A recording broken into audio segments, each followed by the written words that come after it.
በፍቅር ያበደች ሴት ፍቅር አሳበደን። የ3 ደቂቃ የሚቀያየር ኬሚካላዊ ሪአክሽን እንደሆነ ነው ሳይንስ ፕሩቭ የሚያደርገው። አይ እኔ በጭራሽ ከጋብቻ በፊት አልተኛም ካለች አይ አንቺ አትወጂኝ አላበደችም ማለት ነው። እግዚአብሔር ይመስገን አላበደችም። ሴት ልጅ አታፈቅርም ለሚለው ጥያቄ እዚህ ጋር ያለችው የኔ ሴት የኔ ሚስት እሷ በጣም ታፈቅረኛለች፣ በጣም ትወደኛለች። የማፈቅረው ደግሞ በስሜት አይደለም። ሰላም እንዴት ናችሁ? ዛሬ በአንድ ነገር ልንወያይ መጠናል። ፍቅር የምንወያይበት ነገር ምንድነው? እስኪ አንብቢውና ከዛ በኋላ ሐሳቡ ላይ እናወራለን። እንግዲህ ሁላችንም እንደምናውቀው በቅርቡ አንድ የምናውቀው ታዋቂ ድምፃዊ አንድ የሚያወዛግብ ንግግር ተናግሮ ነበር። ድምፃዊ አስጌ በሴቶች ዙሪያ የተናገረው ነገር አለ፣ በሶሻል ሚዲያ ያጋራው ነገር። እስኪ እሱን እናንብብና እንነጋገርበት። በጣም ብዙ ሰው አውርቶበታል፣ በጣም ብዙ ሰው ተነጋግሮበታል። ስለዚህ የሚለውን ላንብብልህና ከዛ በኋላ እናየዋለን። በፍቅር ያበደች ሴት ካሳየኸኝ እኔ የማይሞት ሰው አሳይሃለሁ። ሴት ልጅ በፍቅር አታብድም፣ ምክንያቱም ሰው አታፈቅርም። ሴት ልጅ የምታፈቅረው የወንድ ልጅ ብቃቱን ወይም ኳሊፊኬሽን ነው። ብር፣ ቁመና እና ደህንነት ወይም ፕሮቴክሽን። ይሄ ነው ዋና መለኪያዋ። ይሄ ደግሞ ፍቅር አይባልም። እስኪ ሀብታም ሴት አፈቀርኩ ስትል የሰማ አለ? የለም። አትልፉ፣ ምክንያቱም የብቃት ወይም ኳሊፊኬሽን ጥያቄ የለባትም። ምናልባት መውለድ ወይም የልጅ ፍላጎት ብቻ እንጂ። በተቃራኒው ወንድ ደግሞ ምንም ትሆን ምን መስፈርት የለውም፣ ብቻ በክብሩ አትምጣበት እንጂ።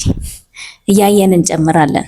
ልክ አንጻራዊ ቢሆንም የተስማማ ብቻ አሜን ይበል አስጉ ይላል። እሺ እንግዲህ በጣም ይገርማል እና ቃላት በጣም ትልቅ ቫልዩ ስላላቸው እያንዳንዱን ቃል ማየት ያስፈልጋል ማለት ነው። ቃላት ልትፈልጡ ነው ምናምን ለምትሉ ሰዎች ኦፍ ኮርስ ቃላት ሚኒንግ አላቸው። ስለዚህ የወርድን ቫልዩ አንደርስታንድ ማድረግ ያስፈልጋል እና ከመሰረቱ በፍቅር ያበደች ሴት ከሚለውን ጨምር። እንዴት ነው ፍቅር ያሳብዳል የሚል እሳቤ ያለው አይደለ? አይ ኖ በጣም በፍቅር ያበደች ሴት ካሳየኸኝ የማይሞት ሰው አሳይሃለሁ ነው። የማይሞትን ሰው በፍቅር ካበደ ፐርሰናሊቲ ጋር which is impossible ነው። impossible ከሆነ ሴናሪዮ ጋር ነው ያወዳደረው። ሰው ሊሞታል። ስለዚህ impossible ነው። yes ባጭሩ ከመሰረቱ ፍቅር ያሳብዳል ወይ? እውነተኛ ፍቅር ከብደትና ከጡዘት ጋር ይገናኛል ወይ? ያው ብዙ ጊዜ የአንድን ነገር ሐሳብ ወይም ነገር ምን ይዘው እንደ ዲፋይን የምናደርገው ነገር በአካባቢያችን ሲደጋገም ከምናየው ነገር ነው። ፊልም ቢባል ዘፈን ቢባል በቃ ሆነን ሲሉ የምንሰማው ነገር ፍቅር አሳበደን ሲሉ ነው። ስለዚህ ሰው ፍቅር ሲይዘው ራሱን ካለመግዛት ጋር ይገናኛል። ለምሳሌ ስራ መስራት አለመቻል፣ ሁልጊዜ ስለነሱ ማሰብ፣ እብድ አይነት ብቻዬን ማውራት፣ ሰው መጥላት ምናምን እንደዚህ አይነት ነገር ነው ፍቅር ተብሎ የሚታሰበው። ስለዚህ አንደኛ ፍቅር የተባለው ዴፊኒሽን ስቶታል እዚህ ጋር ማለት ነው። አይገናኝም። ፍቅር ኤግዛክትሊ ፍቅር በጭራሽ አያሳብድም። ባጭሩ ፍቅርን ከስሜትና ስሜታዊነት ጋር ነው እዚህ ጋር ሙድና ስሜታዊነት ጋር ነው ያያዘው። እንግዲህ ስሜትን በተመለከተ በየ3 ደቂቃ የሚቀያየር ኬሚካላዊ ሪአክሽን እንደሆነ ነው ሳይንስ ፕሩቭ የሚያደርገው። ሶ በየ3 ደቂቃው አፕግሬድ የሆነች ሴት ከመጣች ወይም ደግሞ የሆነ ሰው ከመጣ ሳምበዲ ያንን ሰው በየ3 ደቂቃ ሊያፈቅረው ነው ማለት ነው። ስለዚህ ይሄን ትሩ ላቭ ማለት እንችላለን ወይ? አይደለም፣ በፍጹም ፍቅር ስሜት አንችልም። አይደለም። ለምሳሌ ለሴቶች ሲባል ከሰማ የምታፈቅሪኝ ከሆነ አብረን እንተኛ። ዩሲ ፍቅር ራስን አይገዛም? ይገዛል። የትኛውን ፍቅር ነው እያወራሉት ነው ጥያቄ። የምታፈቅሪኝ ከሆነ ፍቅርሽን ግለጭልኝ። ስሜት በቃ ያሰኘኝን ላድርግ እንፈልኩልሁን በቃ እንደዛ ነው። አይ እኔ በጭራሽ ከጋብቻ በፊት አልተኛም ካለች አይ አንቺ አትወጂኝ አላበደችም ማለት ነው። እግዚአብሔር ይመስገን አላበደችም። እንደ ቃሉ ከሆነ ካበደ ሰው ያላበደ ሰው ይሻላል። ፍቅር የሚያሳብድ ከሆነ እሱ የሚለው ፍቅር ይቅርብን። ትክክለኛ ያልሆነ ፍቅር ስለሆነ። ሌላኛው ተጨማሪው ነገር ደግሞ ሴት ብሎ እዛ ላይ የተጠቀመው ነገር which is female የሚለውን ወይም ደግሞ woman የሚለውን ባጠቃላይ አዘ ጀነራል በዚህ ምድር ላይ ያለ የተፈጠረች የተወለደች ሴት በሙሉ ካራክተሪስቲክስ ተደርጎ ነው የተሰጣት። including me, including my daughter, including his wife, his daughter and every woman ማለት ነው። ስለዚህ ስንት ሰው ነው በዚህ ምድር ሴትን ያገባው? ስለዚህ ያ ሁሉ ወንድ ማለት ያ ሁሉ also including his mother to his father I don't know history አላቅም። ሴት አይ ነው ያ ማለት አታፈቅረው ማለት ነው አባቱን ማለት ነው። እንዲሁም እንደዛው ቫይስ ቨርሳል። ስለዚህ በየቤቱ እየገባ ሚስቶቻችሁ አትወዳችሁም ፍቅር የላትም ብሎ እንደመናገር ቢቆጥረው መልካም ነው። ገባ? ይሄን ያህል ነው ወርድ ቅድም እያልን ነው በምንናገር ሰዓት የምንናገረው ነገር ስፔሻሊ ደግሞ እንደዚህ ታዋቂ ከሆናችሁ የምትናገሩትን ነገር ምረጡ። ለኛ የሰጠን መልእክት አንተ እንዳስቀመጥከው አይደለም። ስለዚህ ብንጠነቀቅ መልካም ነው። ስለዚህ ሰዎችን ጀነራላይዝ አድርጎ መፈረጅ አንደኛ ሮንግ ነው፣ አይሄድም። ሁለተኛ እህቶቻችን እየተናገሩ ነበር በህግ እስከ ማስከሰስ ድረስ ይደርሳል። ስም ማጥፋት የመባል ተብሎ ሰው ፍርድ ቤት ሊቆም ይችላል። ሌላኛው እንዲያውም አንድ ነገር ልጠይቅ። አስጌ እግዚአብሔር ሔዋንን ከአዳም ጎን ሲያወጣት ነበር። አሁን እንግዲህ አጻጻፉ እንደሚናገረው እያንዳንዱ ፕሮዳክት ኢንግሪዲየንቶች አሉት አይደለ? ግብአቶች አሉት እያንዳንዱ ፕሮዳክት። የሰውም ልጅ ሲሰራ በሰው ውስጥ ፈጣሪ ያስቀመጠው ግብአት አለና እንደማታፈቅር የሚያሳይ ሪፍሌክት የሚያደርግ ግብአት ወደሷ ሲጨመር እንዲህ ብሎ ያየ ይመስለኛል። አስጌ ሴት ልጅ አታፈቅርም ምናምን ብሎ የተናገረበት ምክንያት ወንድማችን እባክህ ድፍረት እንዳይሆንብን እንላለን። ከእግዚአብሔርም ጋር መጋጨት ነው። ምክንያቱም እግዚአብሔር ነው ሴትን የፈጠረው። የፈጠራትን ፍጥረት እንደዚህ ናት ብሎ ሙሉ ሀተታ መስጠት ከእግዚአብሔርም ጋር መጣላት ነው። ስለዚህ እግዚአብሔር ሚስት እንድትሆን እንድትወድ አፌክሽኔት እንድትሆን ልጆቿን እንድትወድ ፍቅር የምታቅ ፍጥረት ነው እንጂ የፈጠረው ስሜት የሌላትን ፍጥረት አልፈጠረም። ስለዚህ ከእግዚአብሔርም ጋር ባትጋጭ እንላለን። ሌላ ሴት ልጅ አታፈቅርም ብሎ ሜንሽን ያደረጋቸውን ነገሮች አሉ። ለምሳሌ ቁመና እና ደህንነት፣ ፕሮቴክሽን አይደለ? ብር። አዎ ቁመና እና ደህንነት ወይም ፕሮቴክሽን ይላል። ሴት ልጅ እንደውም እንደ መስፈርት ክሮስ ቼክ ማድረግ ካለባት ከገንዘብ አንጻር፣ ለምሳሌ ገንዘብ ለትዳር በጣም አስፈላጊ ነገር ነው። የት ነው የምትኖሩት? በዚህ ሰዓት የቤት ኪራይ መክፈል ካልቻልክ ጎዳና ይዘሃል ልትወጣ ነው። ምን እያደረግክ ልታኖራት ነው? ምን በልታ ምን ጠጥታ ልትኖር ነው? ስለዚህ ስለ ገንዘብ ጠየቀችና ገንዘብ ወዳደች እንደዚህ ገንዘብ ታፈቅራለህ ነው? እንደዛ አይደለም። ፕሮቴክሽን አባቷ ቤት ስለ ገንዘብ ኢሹ ሳይነሳ የገንዘብ ኢሹ ሳይሆንባት ፕሮቴክትድ ሆና ከተመቻቸ ህይወት ነው እዛ ጋር ወስደህ ወደ ራስህ ትዳር የምታመጣት። ስለዚህ ምንድነው ያንን ሲኪዩር ማድረግህን እርግጠኛ መሆን አለብህ ብዬ ነው ማስብ። ሁለተኛ ቁመና ሴት ልጅ መምረጥ አትችልም። እሷ ስሜት የላትም። ይቅርታ እኔ እዚህ ጋር እንደዚህ አትራክት ያላረገኝ ነገር አለ። መብቷ አይደል እንዴ? ምን አለ መሰለ አሁንም የተሳሳተ አስተሳሰብ ስላለ ነው። አንድ ሴት እውነተኛ አፍቃሪ የምትባለው የምትፈልገውን ሰው ስታገባ እንደ ፍቅር አይታይም። ገብቶሃል? ፊልምም ላይ ስናይ ወይ በጣም ድሃ የሆነን ሰው ስታፈቅር ነው እውነተኛ ፍቅር እንዳላት ያበሻ ፊልም። አው ወይ ደግሞ ቤተሰቦቿ ካንቺ እኩል የሆነ ሰው አግቢ ትልቅ ቦታ ያደርስሻል ሲባል ሰፈር ውስጥ ያለ የመርካቶ ተደባዳቢ ስታፈቅር ዋው ይላሉ። ዳስናት እንደዛ አይደለም። እውነተኛ ፍቅር ዳስናት አይደለም።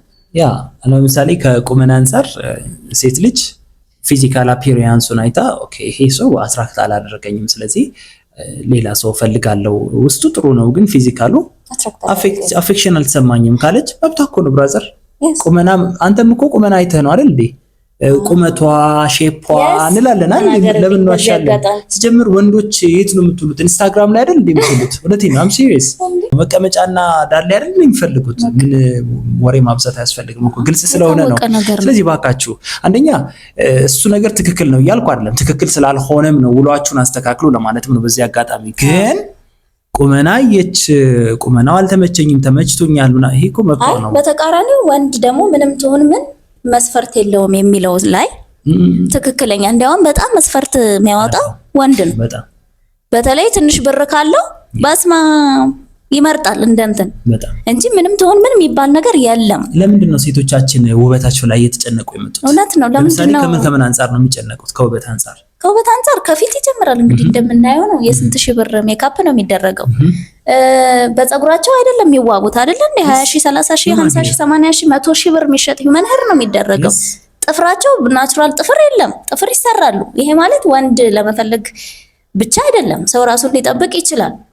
ግን የምናየው ነገር ዘመኑ ወደዛ ስለተገለበጠ ናቹራል ሴትን የመምረጥ እንትኑ ከባድ ሆኗል። ወንዶቻችን የቤተ ክርስቲያን ሴት ማፍቀራቸው እንዴት ነው ይላሉ? ፐርሰንቴጁ ይላሉ፣ ግን ዝቅተኛ ነው። የሚፈልጉት የት ነው? ሰርች የሚያደርጉት የት ነው?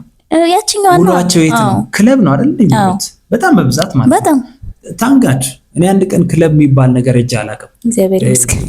ይሄንን ሳወራ ፕራውድሊ የምናገረው ነገር ስለሆነ ነው። እንደዚህ አይነት ላይፍ ውስጥ ገብቼም አላውቅም፣ አልገባም። እንደውም ሴቶቹን ወደማይገባ ነገር ወደማይሆን ነገር እያስገባቸው ያለው የወንዶች ክራይቴሪያ ነው ብዬ ነው ማስበውና ወንዶች ክራይቴሪያ ሊሰመርበት ይገባል። ሌላ ፕሮቴክሽን አዳም ይሄዋን ፕሮቴክተር አልነበረም ነው እንጂ እግዚአብሔርን ፕሮቴክት እንዲያደርጋት ህጉ ነው፣ ፍቃዱ ነው፣ አላማው ነው። ትሩሜን ኳሊፊኬሽኑ ምንድን ነው እስቲ ንገሪ እንዴ? አንድ ወንድ ለምሳሌ ኳሊፊኬሽን ስላለ ነው። ኳሊፊኬሽን ትክክለኛ ነገር ነው፣ መጽሐፍ ቅዱሳዊ ነው፣ ተፈጥሯዊ ነው።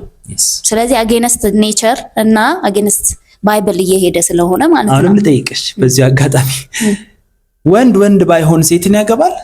ሴትን ለማግባት ምን መሆን መቻል አለበት? እንደው በኔቸር ራሱ ወንድ መሆን በራሱ ኳሊፊኬሽን ነው አይደለ? ስለዚህ ወንድ መሆን ብቻ በቂ ነው አይደለም። ስለዚህ ምንድነው እድሜው ለአቅመ አዳም የደረሰ ይባላል አይደል እንዴ? ወንድ እኮ ጾታ አይደለም። እዚህ ላይ ነው የሳተው። ወንድ የሚያስብለው ምንድነው ነው? አብራሪ ገብቶሃል? ወንድ ስለተባለ ብቻ አይደለም፣ ጾታ አይደለም እኮ። ጾታ እንዳለ ሆኖ ግን ጾታው የሚያመጣው ማንነት አለ። ወንድ በተፈጥሮ በቃ ይሄ የማንነት ሴት ልጅ ቼስ የማድረግ ፍላጎት የወንድ ነው። ሴት ልጅ ስትሯሯጥ አይታይም። በቃ ወንድ ነው ገፍቶ ሄዶ የሚጠይቅ ፕሮቫይድ የማድረግ ፍላጎት 100% ያለው ወንድ ነው። የቷም ሴት ወይ አግብቼ ባሌን እስከማኖረው አትልም። ወንድ ከመጀመሪያው ጀምሮ ማንነቱ በቃ ኢንስቲንክት የሚባል ነገር አለ። ውስጣዊ ፍላጎት አለው ፕሮቫይድ የማድረግ ለሚስቱ፣ ለልጆቹ የመስራት። ለዛ ነው የማይሰራ ወንድ ኖርማል አይደለም፣ ዲፕረስድ ይሆናል፣ አላማ ያጣል። ስለዚህ ወጡ መሯሯጥ ነው የሚያስደስተው። ይሄ በውስጡ ያለው ማንነት ነው አይደለ? ሌላ ፕሮቴክት ማድረግ፣ መጠበቅ፣ ልጆቹን መጠበቅ፣ ሚስቱን መጠበቅ፣ የኔ ናቸው የሚለውን ነገር የመጠበቅ ፍላጎት የወንድ ተፈጥሯዊ ማንነቱ ነው። ስለዚህ አጌንስት ሂዝ ኔቸር ነው አስጌ እየተናገረ ያለው ማለት ነው። ወንድ ልጅ ይሄ ማንነቱ ነው መሰረት የሚያደርገው። ለዛ ነው ሴቶች ይሄንን እንደዚህ አይነት ያልሆነ ወንድ አብኖርማል ስለሆነ ለማግባት አይፈልጉም። ምክንያቱም ዋጋ ስለሚያስከፍላቸው ማለት ነው። ስለዚህ እግዚአብሔራዊ የሆነ እና ተፈጥሯዊ የሆነ ነገር ነው መሰረት መስፈርቱ ማለት ነው። ስለዚህ ሀብታም ሴት አፈቀርኩ ስትል የሰማ ካለ ነው የለም ብሏል። ውሏችሁን ጠይቁ። በዚህ አጋጣሚ በጣም ብዙ ሀብታም ሴቶች አሉ። መቼም ሀብታም ሴት አታፈቅርም ማለት ሰብ አይደለችም እንደማለት ነው ለኔ። ጀስት ሌላ ልዩ ክሬቸር ናት ማለት ነውና አንተ መቼም ወንድ ነህ ሀብታም ሴት ሆነ አታውቅም። እኔ እሱ ካላወቅ ደግሞ መናገር አትችልም ብዬ ነው የምለው። እኔ የማውቃቸውም ብዙ ሀብታም ሆነው በዛ ላይ በጣም ያፈቀሩ አሉ። በዛ ላይ እንደዚህ አይነት ስቴትመንት ስንናገር ማለት ነው እዚህ ጋር ብዙ ጊዜ አሁንም ደጋግሜ በጣም ብዙ ቦታ ስላየው ነው ዝም ብለን ያለምንም አይነት ዳታ ያለምንም አይነት ሰፖርት ጀነራላይዝድ የሆነ ነገር መናገር ያስቀጣል። መናገር ትክክለኛ ኢንፎርሜሽን አይደለም። ሴቶች፣ ወንዶች ምን ማለት ነው? ስንት የተከበረ ወንድ አለ። ስትናገሩ የተከበሩ ወንዶች እንዳሉ ማወቅ አለባችሁ። ስንት በየቤቱ ስንት አባት አለ፣ ስንት ልጅ አለ፣ ስንት ትልልቅ ሰዎች አሉ። አጠገባቸው ብትቆሙ ማለት ነው በጣም የምትደነግጡ ሰዎች አሉ። እነሱንም እንዲጠቅላላችሁ ወንድ ስትሉ እፈሩ። ሴትም ስትሉ ስንት የተከበሩ እናቶች። ሴት ስትባል እኮ አያት ናት፣ ቅድመ አያቶች ናቸው። ሴት ስትባል እኮ ሚስት ናት፣ ትንንሽ ሴቶች ናቸው። በቃ እንደዚህ አይነት ነው ምን ማሰብ አለብን። እና ሳይንስን ብትረዱ ጥሩ ነው። አንድ ነገር እንደዚህ ነው ብሎ ከመደረጉ በፊት ትክክለኛ የሆነ ኤክስፐሪመንት መሰራት አለበት። 1000 ሰው ወስደን እንደዚህ ሰራን፣ ከዛ በኋላ ቤዝድ ኦን ዲስ ብለን ነምበር ነው የምታስቀምጠው እንጂ መረጃ ስትናገር እንደዚህ ብሎ መጨፍለቅ በጣም ሚስሊድ የሚያደርግ ኢንፎርሜሽን ማንም ተቀባይነት የሌለው ነው የሚሆነው። ስለዚህ እውቀት እንዳለው ሰው ብንራመድ መልካም ነው እላለሁ። ያ ክሬዲብል አይደለም፣ ሪሰርች ቤዝድ ያልሆነ ኤክስፐሪመንት ቤዝድ ያልሆነ ቴስት ያልተደረገ ያልተሞከረ ነገር ያልተፈተነ ነገር ባጭሩ ክሬዲብል አይደለም፣ ተቀባይነት የለውም ማለት ነው። ስለዚህ አየር ወለድ ወይ ደግሞ ሀሳብ ወለድ ነው የሚባለው። በጣም መጠንቀቅ ያስፈልጋል፣ በጣም ያስፈልጋል። ይሄንን የምንናገርበት ምክንያት አሁንም የላይቭ ቲክቶክ ስላየው ነው የሱን የተቀረጸ ሂድና ብሊቭት ልክ እንደሆነ ነው የሚቆጥረው። ግን እኛን አትስማ እግዚአብሔርን እወዳለሁ ስትላለህ you can go and check እግዚአብሔር ወንድና ሴት ብሎ ያስቀመጠውን ሴት እግዚአብሔር አታፈቅርም ወይ ብሎ አስቀምጧል ወይስ እንድታፈቅር አርጎ ነው የሰራት? እሱን ማየት ትችላለህ። መስፈርት ያልከው ኳሊፊኬሽን is it biblical መጽሐፍ ቅዱሳዊ ነው የሚለውን ገብተህ ሄድ። ከኛ ጋር ሳይሆን ከሰሪው ጋር ማውራት ትችላለህ ማለት ነው። መጨረሻ ላይ ኦፒኒየን ስላልሆነ አሁን ለምሳሌ ሰሞኑን ከዚህ ፖስት በኋላ አንድ ደግሞ ጨምሮ ያነሳው ሐሳብ አለ። ለምሳሌ ሽምግልና ምን አለ ስንልክ ምን አለው ብለው የሚጠይቁት እነሱ አይደሉ ወይ? አባቶች አይደሉ ወይ? ከፍተኛ ገንዘብ ነው የሚጠይቁት ነው። ሽምግልና አሁን ለምሳሌ በእኛ ሀገር ነው፣ በሌላ ሀገርም ይኖራል ብዬ አስባለሁ። አለ በእኛ ሀገር ሽምግልና ብዙ ጊዜ ግን ጥሎሽ የሚሰጥ ማለት ነው። ጥሎሽ ይሰጣል። ሽምግልና ብቻ ሳይሆን ምን አለው አሁን እንዲያውም ብዙ ጊዜ በፈቃደኝነት በጣም ብዙ ነገር አይጠየቅም። አንዳንድ ሀገሮች ግን ማለት ነው 15 በሬ ከሌለው 20 በሬ ካልተሰጣቸው ልጆቻቸውን አይሰጡም። ካልቸር ባህል እንደ ባህል ነው። ምንድነው አንደኛ ለሴት ልጅ ክብር ይመስለኛል። ሴት ልጅ ቱ ሳይድ ኦፍ ኢት አለ። ሁለት ነገር አለ። አንደኛ ወስዷት ማስተዳደር ይችላል ወይ?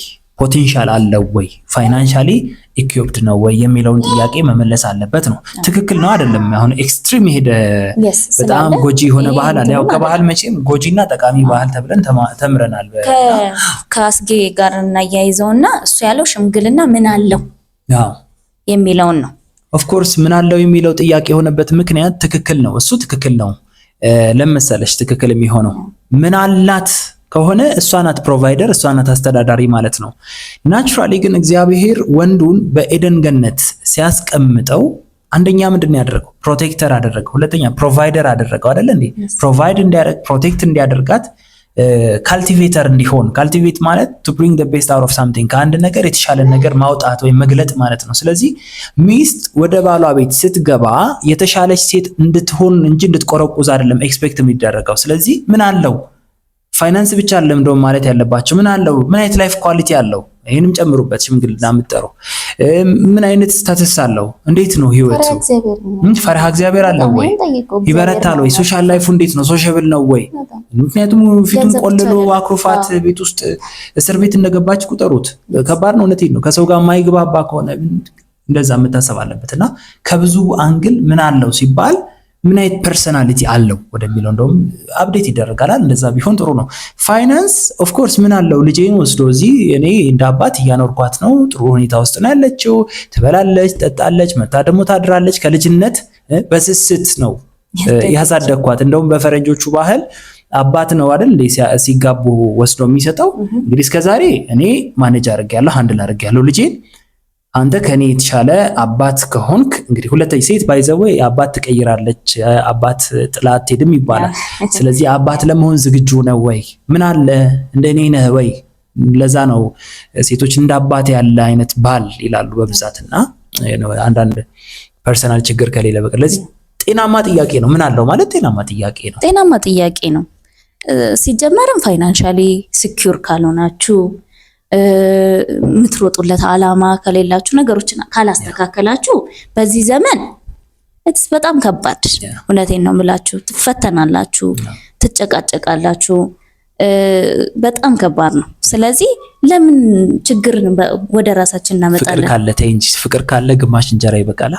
እሱ ያመነበት ይግባበት መብቱ ነው። ግን ምንድነው አይደምድሞታ ችግሩ እኮ አይ ግማሽ እንጀራ አይበቃንም፣ እኛ አንዳንድ እንጀራ 2 እንብላ፣ ስለዚህ 2 እስኪሆን ድረስ ትንሽ እንቆይ የሚሉትን ሰዎች አትወቀሷቸው። እናንተ ግማሽ ከበቃችሁ ግቡ። እንግዲህ እኔ እስማማለሁ፣ ችግር የለም። ቆሎም በላለው ካላችሁ ግቡ። መብታችሁ ነው። ይሄ እኮ የመብት ጉዳይ ነው። ግን እውነት እንደዛ ነው ወይ? እውነት አሁን ሲገቡ እውነት በቆሎ ሳቲስፋይድ ይሆናሉ? አሁንም ወደ እግዚአብሔር ማማረር፣ ወደ ችግር፣ ወደ መነጫነጭ ለምን ብላችሁ ይሄንን መከራ ታይበታላችሁ? ስለዚህ ምን አለው? ጤነኛ ጥያቄ ነው። ጤነኛ ጥያቄ ነው። ስለዚህ ሊያበሳጨን አይገባም ማለት ነው። ሌላም ጨምሪያለሽ? ኦቨርኦል እንትን ብለናል። ያ ስለዚህ ሴት ልጅ አታፈቅርም፣ ሴት ልጅ ስለ ፍቅር አታውቅም፣ በፍቅር ያበደች ስለ እብደት ተናግረናል። እብደት የፍቅር መለኪያን ወይም መመዘኛ እንዳልሆነ ሴት ልጅ አታፈቅርም ለሚለው ጥያቄ እዚህ ጋር ያለችው የኔ ሴት የኔ ሚስት እሷ በጣም ታፈቅረኛለች፣ በጣም ትወደኛለች። የማፈቅረው ደግሞ በስሜት አይደለም፣ ዛሬ ወድጄው ነገ መጣለው አይደለም፣ ወይም ደግሞ ከስንት ዓመት በኋላ ወይኔ ተሳስቼ ነው የሚል ፊሊንግ አይደለም። ዛሬም ነገም እስከ ሞት ድረስ ባለቤቴን እወደዋለሁ። ፍቅር ውሳኔ ነው።